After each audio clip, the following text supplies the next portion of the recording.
¿Cómo están, gente de YouTube? Fíjense que mi cama cuando empezaba a agarrar hacía ruido como un chillido, como así, miren, así, mire. Así hacía ruido, me dio mucho miedo. Pensé que eran las tortugas, no eran las tortugas. Fue mi cámara, pero ya le puse el ruido normal cuando siempre grabo.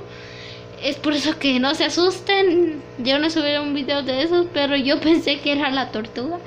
Entonces, como aprovechamos que estamos en grabación, vamos a enseñar mis princesas. Aquí podemos tener a los koi tan bonitos, al koi carpa y al koi normal con su castillito y su figura de león y su vastajija, no sé cómo se diga.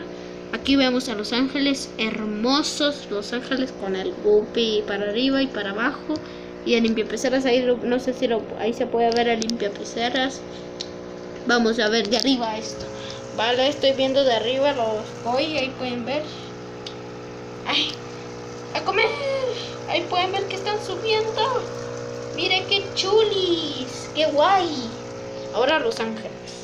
¡Ay, que se ven bien preciosos! Hombre, que están súper mega preciosos los ángeles. No se puede ver ninguno porque todos se fueron para acá. Pero como tengo ahí se pueden enfocar los tres.